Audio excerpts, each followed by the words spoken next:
Voilà, bonsoir à nous tous qui êtes connectés et qui suivez effectivement nos interventions. Tout le bail que les jours avancent et nous devons aussi avancer dans les analyses.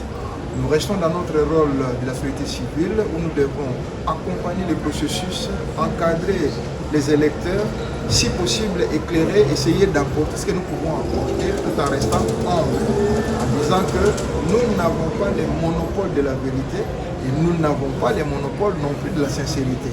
Mais le peu que nous pouvons connaître, nous allons traverser, nous allons plutôt essayer de partager avec tout le monde et OAIBBL afin de compléter. Nous avons tous suivi la sortie médiatique tant entendue par la population congolaise du candidat Denis Mukwege, prix Nobel de la paix. Je serai vraiment très court parce que je l'ai fait depuis quelque part, juste quelques impressions par rapport à ce que nous avons retenu.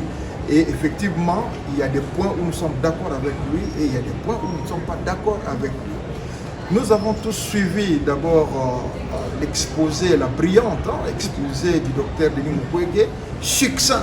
Il a présenté son plan, tel que nous l'avons déjà dit, que le plan du docteur Denis Mukwege est centré sur la paix. Et nous avons dit que c'était une chance d'avoir plusieurs candidats parce que chaque candidat avait une particularité. Donc nous avons plusieurs projets, des projets liés à l'économie, des projets liés à la paix, des projets liés à la sécurité, des projets liés... Il y avait une diversité de projets. Et pour le docteur Denis Mukwege, il l'a confirmé, c'est un projet basé sur la paix, évidemment avec quelques branches, notamment la lutte contre la famine, la lutte contre la faim. Donc voilà. Il a exposé les projets, il a aussi donné une partie de sa stratégie et nous saluons d'ailleurs sa flexibilité, son ouverture, de dire qu'il est ouvert à un compromis, mais moyennant certaines conditions. Et ces conditions, il y a que lui, exposé. Mais là où nous n'étions pas d'accord avec le docteur Denis Mukwege, c'est justement dans les Cambo Bistobeta qui c'était il y a délai constitutionnel.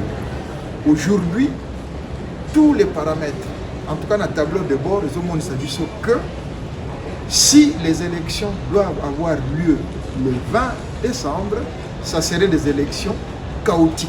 En tout cas, na bango ba candidat, na biso ba observateur, na ba électeur, tout le monde sait que si ces élections doivent avoir lieu le 20, c'est chaotique.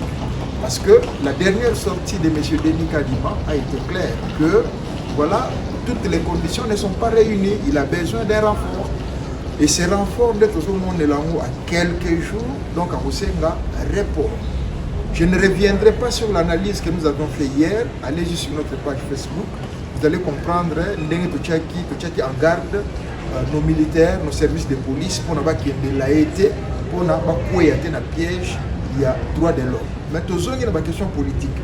Pour le docteur Denis Mukwege, il dit que si le 20, les élections n'ont pas lieu, pour lui, il faut pouvoir équender la présidence et le Sénat. Mais nous disons non, prix Nobel de la paix, avec tout le respect, professeur, tout le respect, monsieur le candidat, la Constitution dit que pouvoir de équender la présidence et le Sénat, en tant que deuxième personnalité du pays, en cas d'empêchement ou problème pour le président de la République pendant l'exercice de son mandat. Mais là, nous sommes dans une situation exceptionnelle où le président est fin mandat. C'est-à-dire que ce n'est pas une situation qu'il est empêché ou un empêchement, dans une situation d'empêchement, maladie, décès, tout ce qui peut suivre ou être en incapacité de diriger le pays. Mais là, le président, il a épuisé son mandat, il est fin mandat. Et quand le président est fin mandat, la Constitution est claire que les présidents, institutions, je dis bien, il faut préciser institution, restent en place jusqu'à l'installation effective de son successeur. Donc il n'y a pas question que pouvoir et que de Namaboko, il y a Sénat, notamment chez les sénateurs, Badi.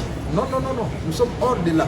Là, vraiment, en tant que société civile, nous nous opposons à cette manière de voir les choses. Ça n'engage que nous, du prix Nobel de la paix, docteur Denis Mukwege. Par ailleurs, projet contre projet, le projet est axé sur la paix. C'est un homme qui aspire à la paix, qui aime la paix. Et ce que nous avons aimé, c'est qu'il a dit qu'il est prêt à un compromis. Maintenant, les choses sont claires. On est devant 3 axes. Nous avons l'axe du pouvoir, nous avons l'axe de l'opposition et nous avons un 3e axe au Katalikam. Donc, les choses se voient maintenant, se dessinent un peu plus clairement. D'une part, il y a Katumbi avec axe Naye. De l'autre côté, il y a Fachi Béton avec axe Naye. Et nous avons tous suivi la demande du peuple, c'est l'axe Martin Fayoulou, Denis Mukwege. Maintenant, de deux, qui président, qui chef du gouvernement, qui président du Parlement, qui président du Sénat. Donc, nous avons ces 3 axes où il faut trancher. Selon que où vous gagnez, les 2 axes, il y aura 2 axes qui vont se rallier pour Bazoua majorité et que Masolo est fan. Ça, c'est les calculs politiques, mais mon ami clair. Maintenant, pour nous, parce que voilà, il y a beaucoup de choses que nous devons faire. Nous devons reconnaître qu'il y a 23 candidats actuellement parce qu'il y a d'autres candidats qui se sont ralliés à d'autres candidats. Tout le monde a que l'élection est aussi à la matinée. Si l'élection se faisait dans ces conditions, la situation serait catastrophique. Est-ce que de deuxième position, parce que la première proposition que nous avons faite, j'allais parler de deuxième proposition, la première proposition nous avions dit, fin mandat, il faut une transition menée par la société civile et l'armée. Nous avons donné tous les arguments. À vous de trancher. La deuxième possibilité, au vu de la réalité, est-ce que ça ne serait pas possible, vu que l'élection nous a la matière, vu que tout le monde sera vainqueur, vu que tout le monde a raison, ben, les 23 se mettent ensemble, qu'ils mettent ensemble leur projet de société, qu'ils regroupent ensemble qu'ils fassent un projet commun, ça serait bien sûr exceptionnel au Congo, et que tout ce qui est là-bas, les 26 soient là, passe à la gouvernement, avec ma projet commun, pendant 5 ans, soit avec une présidence de tournus, donc c'est vrai que vous savez qu'il faut toucher la Constitution, tout ce qui est une violation vraiment de la Constitution, mais notez que nous sommes dans une situation exceptionnelle. Donc, pourquoi pas, au tigre les 23 ans, passer à la gouvernement, passer à la projet en commun, le quoi, on se va limiter Congo. Comme ça, le projet est au Congo, tout peut ça 5 ans.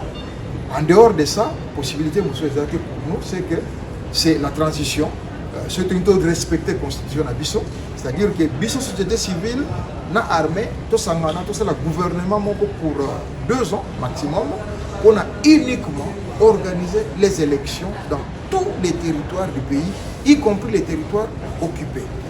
Et aux Alamingité, nous sommes depuis quelque part, pour aller là, et le reste à suivre. Merci beaucoup.